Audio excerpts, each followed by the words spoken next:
Thermal expansion से बहुत सारे सवाल पूछे जाते हैं और ये बहुत ही आसान टॉपिक भी है।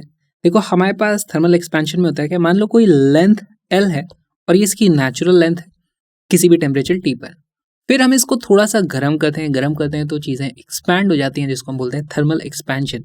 इसकी लेंथ कितनी हो जाएगी? देखो यही था हमारे पास L और ये थोड़ी सी एक्स्ट्रा आ गई, तो इसको हम क्या बोलते हैं? L plus delta L। इसको हम लिखेंगे L प्लस डेल्टा L। अब ये जो डेल्टा L है वो किस चीज़ के प्रोपोर्शनल होता है? ओरिजिनल लेंथ के। और हमने कितना टेम्परेचर डिफरेंस किया, तो यहाँ से यहाँ आने में हमें इसको कुछ हीट भी किया होगा, तो उसके कारण उसका टेम्परेचर में चेंज हुआ होगा। हम लिखते हैं यहाँ पे जो डेल्टा L की वैल्यू आती है वो आ जाती है L अल्फा डेल्टा T। यही बस हमें याद रखना है, इसी से सारी की सारी चीज़ें होने वाली है।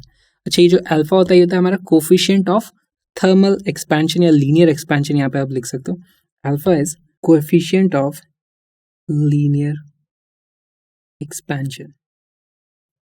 हमारे पास जो लेंथ L थी अब वो बन जाती है L डैश, जिसको मैं लिखूंगा L प्लस डेल्टा L, या फिर इसी को मैं लिख सकता हूं L इंटू, देखो क्या है डेल्टा L की वैल्यू क्या है? L alpha delta T। इसमें भी L था, इसमें भी L था, L को कॉमन निकाल दो, यहाँ पर L आ जाएगा, अंदर बचता है हमारे पास 1 प्लस अल्फा डेल्टा T। यही है हमारा थर्मल एक्सपेंशन का बेसिक।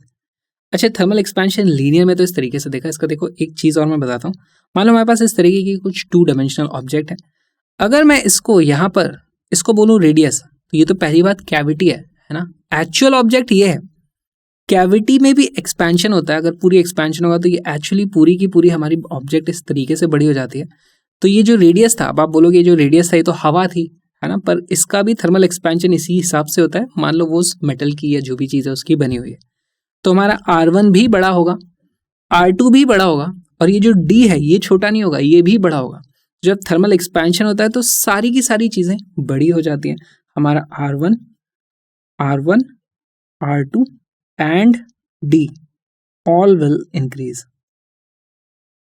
तो सब कुछ इंक्रीज हो जाता है थर्मल एक्सपेंशन में। इट्स लाइक फोटोग्राफ को आप इस तरीके से पिंच एंड जूम करते हो ना, तो always increase like pinch and zoom.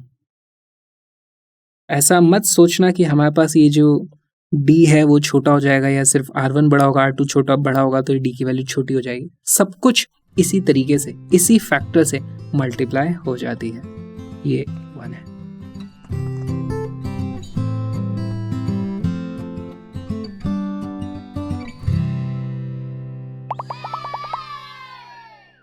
Coefficient of linear expansion of brass and steel rods are alpha 1 and alpha 2.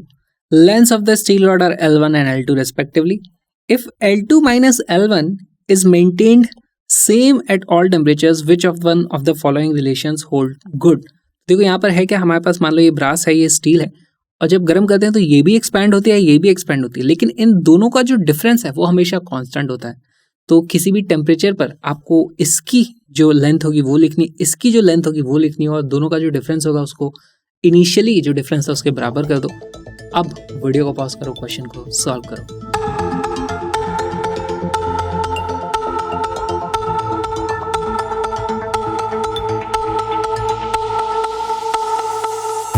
इसका करेक्ट आंसर है ऑप्शन नंबर डी। कैसे आया? देखो हमें लिखना है L of steel minus L of brass is equal to L dash of steel minus L dash of brass. या फिर आप इसी को रीअरेंज कर लोगे, या फिर आपको ये चीज़ भी समझनी हो सकती है कि आप इसको ऐसे देखो, change in length for steel is equal to change in length for brass. अगर आप ये कर दोगे तो ये जितना आगे गया है ये भी उतना आगे गया है, तो दोनों का डिफरेंस सेम रहने वाला है, तो इससे भी हमारा काम चल जाएगा। अच्छा, change in length for steel को क्या बोल सकते हो? स्टील के लिए हमारे पास अल्फा 2 है और उसके लिए लेंथ है L2, तो इसकी वैल्यू हो जाएगी alpha 2 L2 delta T should be equal to change in length for brass, उसकी वैल्यू है अल्फा 1 L1 डेल्टा T। और ये टेम्परेचर के इंडिपेंडेंट है, और टेम्परेचर यहाँ पे एक्चुअली कट भी जाता है, तो हमारे पास देखो कंडीशन आ जाती है L2 alpha 2 should be equal to L1 alpha 1 which is option number D. यही हमारा करेक्ट आंसर है। बहुत ही सिंपल सवाल था।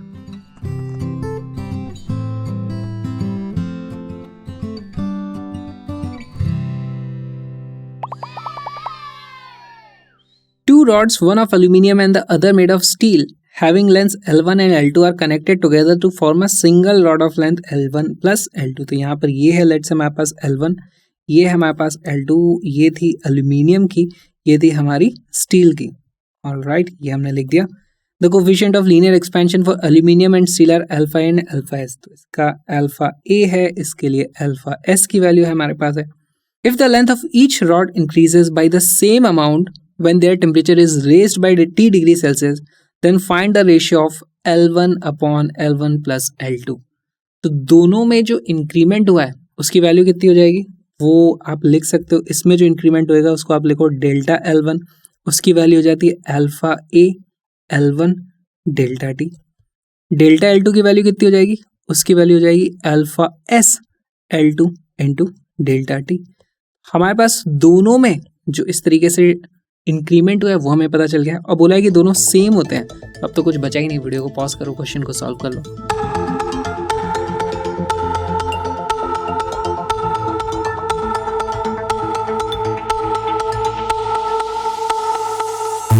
इसका करेक्ट आंसर है ऑप्शन नंबर सी, जिसको यहाँ पे एक्चुअली डी लिखा हुआ है. देखो किस तरीके से हमें बेसिकली यही दोनों में जो इंक्रीमेंट है उसकी वैल्यू सेम बतानी है. तो इन दोनों को आप इक्वेट कर दो, यहाँ से हमारे पास वैल्यू आ जाती है alpha A L1 delta T is equal to alpha S L2 delta T. Again आप देखोगे डेल्टा टी से डेल्टा टी इस तरीके से कट जाएगा, लेकिन इस बार हमसे पूछा गया L1 upon L1 plus L2. तो मैं लिखूंगा L1 upon L1 plus L2. अब L2 की जगह मैं लिख सकता हूँ L2 is equal to L1 alpha A upon alpha S. यही हमसे पूछा है. तो यहाँ पे आप देखोगे सारे के सारे L1 इस तरीके से कट जाएंगे. हमारे पास इसकी वैल्यू आ जाती है अल्फा एस प्लस अल्फा ए, नीचे रहेगा और ऊपर चला जाएगा अल्फा एस. तो हमारे पास option number D C will be our correct answer.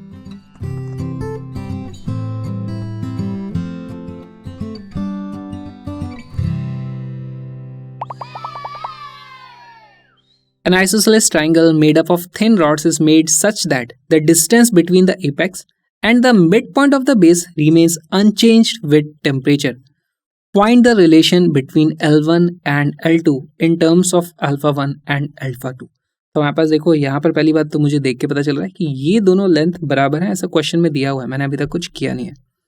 अब हमारे पास होगा क्या, देखो इसको गर्म करेंगे तो इसका भी एक्सपेंशन होगा, इसका भी एक्सपेंशन होगा इस तरीके से, लेकिन ये वाली रॉड भी एक्सपेंड होगा तो ये वाला पॉइंट कहीं यहाँ आ जाएगा. तो फिर हमारे पास इस तरीके से कुछ ऐसा कुछ ट्राइंगल हो सकता है.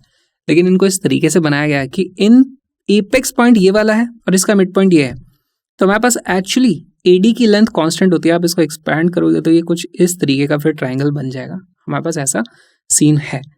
तो अब इसमें क्या चीज़, क्या अप्रोच लगाई जाए. तो देखो हमसे बोला जा रहा है कि एडी की वैल्यू कांस्टेंट है, तो आपको यही करना है. यहाँ पर एडी जो ओरिजिनल है will be equal to AD after let's say कुछ भी हमने डेल्टा डी का टेम्परेचर दिया. अब एडी को आप कैसे लिख सकते हो, तो हमें ए बी पता है, हमें बी सी पता है. एडी को आप निकाल सकते हो. आपको यहाँ पे पाइथागोरस थ्योरम लगानी है.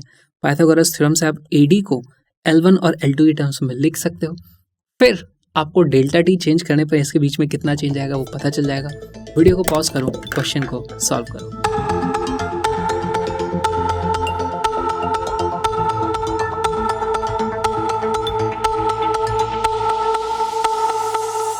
इसका करेक्ट आंसर है L1 upon L2 is equal to 2 under root of alpha 2 upon alpha 1. कैसे आया, देखो सबसे पहले तो हमें AD में कोई चेंज नहीं है, हमें ये चीज़ पता करनी है. तो पहले तो AD को L1 और L2 की टर्म्स में हम लिखेंगे. क्योंकि ये एक राइट एंगल ट्राइंगल है, ये हाइपोटेन्यूज है, तो हम लिख सकते हैं AD को मैं क्या लिख सकता हूँ, AD is equal to under root of L2 का स्क्वायर माइनस L1 अपॉन 2 का स्क्वायर. इस तरीके से पाइथागोरस थ्योरम हमने लगा दी. अच्छा, अगर AD की वैल्यू में कोई चेंज नहीं है तो AD के स्क्वायर में भी कोई चेंज नहीं होगा. यानी हमें इससे एक चीज़ पता चल जाती है कि L2 का स्क्वायर माइनस L1 का square divided by 4 should be equal to constant. और कांस्टेंट का मतलब विद रिस्पेक्ट टू टेम्परेचर में चेंज, इसमें कोई भी चेंज नहीं होना चाहिए. इसी से हमें हिंट मिल गया. क्या मिल गया कि इसको टेम्परेचर के रेस्पेक्ट में डिफरेंशिएट कर डालो. तो यहाँ से देखो इसको टेम्परेचर के रेस्पेक्ट में डिफरेंशिएट करूंगा तो मुझे क्या मिल जाता है, 2L2 into D of L2 divided by dt, capital T time नहीं है, कैपिटल T टेम्परेचर है, माइनस 2 डिवाइडेड बाय 4, क्योंकि डिनोमिनेटर में 4 ऑलरेडी था, L1 d of L1 divided by dt should be equal to, constant को differentiate करोगे तो इसकी वैल्यू आ जाती है 0। यहाँ पर आप देखोगे 2 से 2 इस तरीके से कट जाएगा। अब हमारे पास प्रॉब्लम आती है dL2 अपॉन dt को आप क्या लिख सकते हो। तो देखो हमारे पास जब भी थर्मल एक्सपेंशन होता है तो हम क्या लिखते हैं, change in length is equal to L alpha delta T. अगर छोटे छोटे चेंज की बात करेंगे तो यही dl और dt बन जाते हैं। यहाँ से हमारे पास आता है dl अपॉन dt, किसी भी रॉड के लिए हो जाएगी उसकी वैल्यू L टाइम्स अल्फा। अब अगर मैं dL2 की बात कर रहा हूँ तो ये L2 अल्फा 2 हो जाएगा, dL1 की बात कर रहा हूँ तो ये L1 अल्फा 1 हो जाएगा। यहीं से हमें वैल्यूज रखनी है। अच्छा ये माइनस है, इसको दूसरी तरफ ले जाओ, पॉजिटिव कर दो इसको, तो हो जाता है L2 into dL2 upon dt की वैल्यू यहाँ से मेरे पास आ जाती है L2 times alpha 2 will be equal to 1/4 times L1, और dL1 अपॉन dt की वैल्यू आ जाएगी यहाँ से L1 अल्फा 1। यहाँ से L1 और L2 के स्क्वायर हमारे पास हो जाते हैं, और मैं लिख सकता हूँ L1 अपॉन L2 का square is equal to 4 alpha 2 upon alpha 1।